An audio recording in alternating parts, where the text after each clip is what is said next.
आवाज़ की दुनिया के दोस्तों, कल मैं जो एपिसोड में बता रहा था भगवत गीता के बारे में, उस भगवत गीता का एक प्रसंग मैंने आपको बताया था और उसका एक प्रसंग मुझे बहुत अच्छा लगा।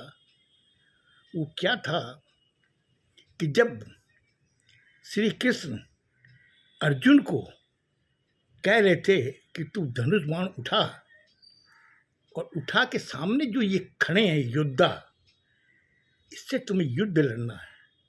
उसने कहा कि हे भगवान, हे श्री कृष्ण, मैं इनके ऊपर कैसे उठा सकता हूँ, क्योंकि ये सारे के सारे मेरे पूजनीय हैं। एक पिताश्री हैं, एक मेरे गुरुदेव हैं द्रोणाचार्य, इनके ऊपर मैं धनुष बाण कैसे उठा सकता हूँ? ये तो घोर अनर्थ है। बोले नहीं, ये जो खड़े हैं ना, ये जीवित नहीं है, ये मरे हुए हैं। जब अर्जुन ने जब कृष्ण से ये सुना कि ये मरे हुए हैं, तो उसने कहा कि श्री कृष्ण, ये कैसे हो सकता है? अगर ये मरे हुए हैं तो ये खड़े कैसे हैं? बोले सिर्फ इनका शरीर खड़ा हुआ है, इनकी आत्माएं मर चुकी हैं। अगर नहीं मरती तो ये अधर्म के लिए युद्ध क्यों कर रहे हैं? अधर्म के साथ में ये युद्ध क्यों कर रहे हैं? तुम जो युद्ध कर रहे हो धर्म के लिए कर रहे हो, और ये जो खड़े हैं ये अधर्म का सपोर्ट लेके खड़े हुए हैं। और ये दुर्योधन जो है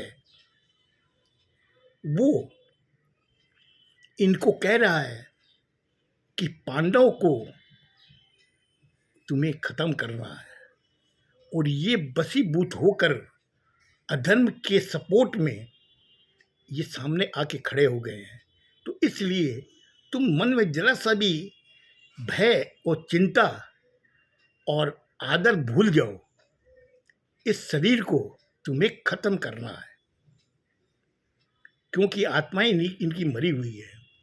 ये सब जब बातें वो बता रहा था और अर्जुन बड़े गौर से सुन रहा था, उसने कहा कि हे भ्राता, अब भी मैं तुम्हें कह रहा हूँ, पार्थ नंदन, तुम अपने धनुष बाण उठाओ, उठा के इनके ऊपर निशाना बनाओ। उस समय वो संचय में पड़ जाता है। बोले भगवान श्री कृष्ण, आप क्या कर रहे हो? मैं जो भी करूँगा वो घोर अनर्थ होगा। बोले नहीं, घोर अनर्थ नहीं है। बोले कृष्ण, आप मुझे बातों में उलझा रहे हो, क्योंकि मैं ये पाप अपने हाथों से नहीं कर सकता। तब उसने एक वृत्तांत बताया उसे। वो वृत्तांत ये था कि जब दुर्योधन ने भरी सभा में द्रौपदी का चीरहरण करने के लिए उसे दरबार में जब बुलाया, हालांकि जो कुछ भी हुआ वो हुआ गलती था कि जुए के अंदर ये सब कुछ हार चुके थे, और बाद में इन्होंने द्रौपदी को अपने इस चौसर में लगा दिया था। फिर वो जब हार गए तो द्रौपदी को जब दरबार में बुलाया गया, उसका चीरहरण करने लगे, तो उस समय द्रौपदी ने क्या कहा, हे कृष्ण, आज तुम्हें भारत की एक नारी की लाज रखनी है। इस भरे दरबार में इतने योद्धा बैठे हुए हैं और सब के सब परिपूर्ण हैं, हर तरह से कुशल हैं, लेकिन आज कोई भी मेरी सहायता के लिए खड़ा नहीं हो रहा है, न कोई आवाज़ उठा रहा है। ये भीष्म पितामह जो हैं, ये मेरे गुरुतुल्य हैं, मेरे पिताश्री हैं, लेकिन ये भी चुपचाप बैठे हुए, मौन बैठे हुए हैं। अब किस तुम्हारी ही मुझे आशा है। उस समय जब दुशासन ने उसका चीर पकड़ करके जब उसे भरी क्षमा में नग्न करने की चेष्टा की, उस समय कृष्ण ने अपनी पीताम्बर से उसे वो कपड़ा दिया, जो वो साड़ी खींच रहा था, तो उसकी साड़ी बढ़ती जा रही थी। पूरी सभा के अंदर जितने लोग बैठे हुए थे वो सब सोच रहे थे कि आज इतनी लंबी साड़ी कैसे हो गई। दुशासन खींचते खींचते थक गया, उसके माथे पे पसीना आने लगा। बोले श्री कृष्ण ये तो मैं जानता हूँ। बोले तुम जानते हो लेकिन तुम एक चीज और नहीं जानते। वो क्या? कि जो पीताम्बर से जो मेरा कपड़ा जा रहा था वो अनंत था। क्योंकि जब पार्वती ने मन में मुझे पुकारा कि तुम्हारी मुझे जरूरत है और तुम ही सहायता कर सकते हो, तो मुझे तो आना ही था। और मैं अदृश्य होकर के उसे अपना पीताम्बर का वो कपड़ा उसे दे रहा था। दुशासन खींचते खींचते थक गया। तब उसमें से एक जना जो बैठा हुआ था उसने कहा कि मेरे समझ में नहीं आ रहा है कि आखिर ये साड़ी है कि क्या है, क्योंकि जितना खींच रहा है उतनी ही साड़ी उतरती जा रही है, लेकिन खत्म नहीं हो रही, इसका किनारा नजर नहीं आ रहा है। कहीं ऐसा तो नहीं कि साड़ी में ही नार है और नार में ही साड़ी है। ये चीज जब लोगों के समझ में नहीं आई तो उस समय कृष्ण ने उस युधिष्ठिर को ये कहा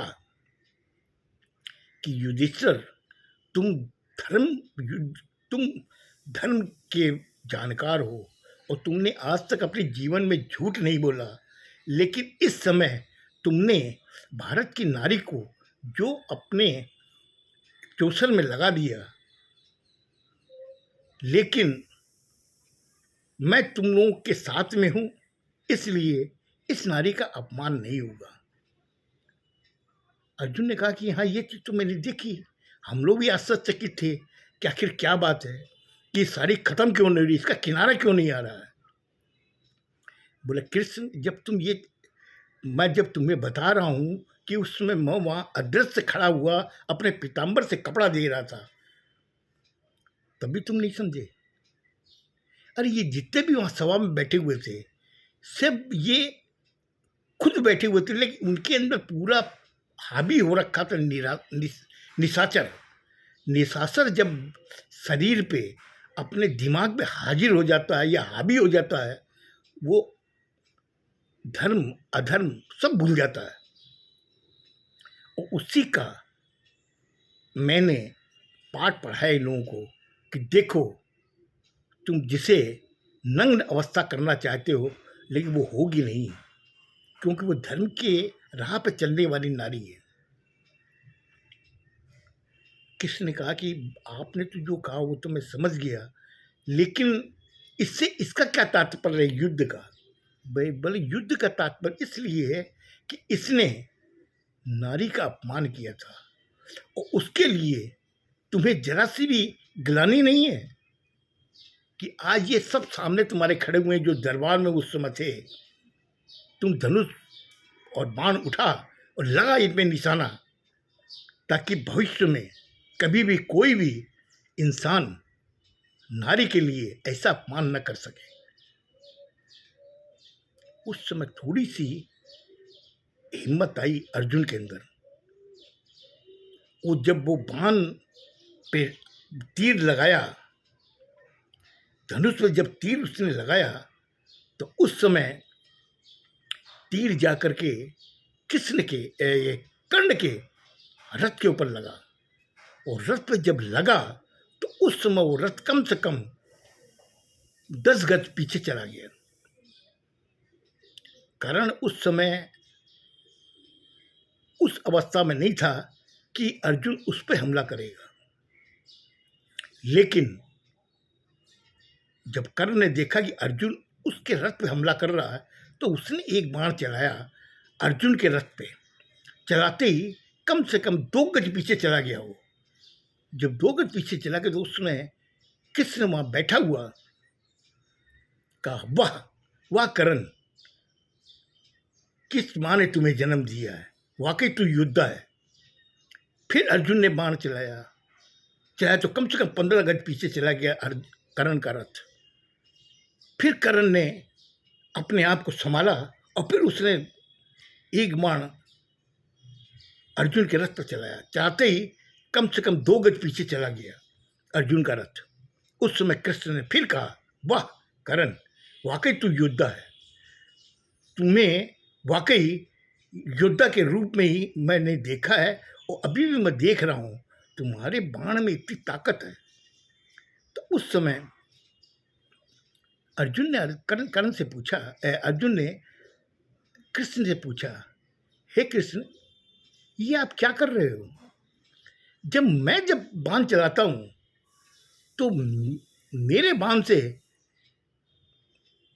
कर्ण का रथ कम से कम 15 गज पीछे चला जाता है, और जबकि वो जब चलाता है तो 2 गज पीछे जाता है।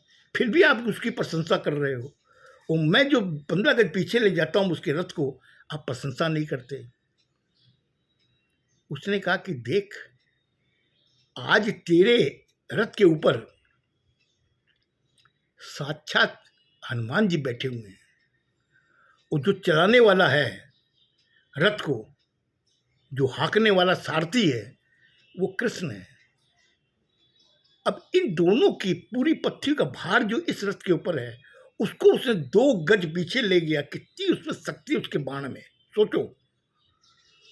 उसके रथ पे कोई नहीं है, खाली सिर्फ कर्ण है, और तुम्हारा जो बाण जाता है तो 10 गज या 15 गज पीछे चला जाता है, लेकिन वो जब चलाता है 2 गज पीछे चला जाता है। इसका मतलब कि वाकई वो योद्धा है।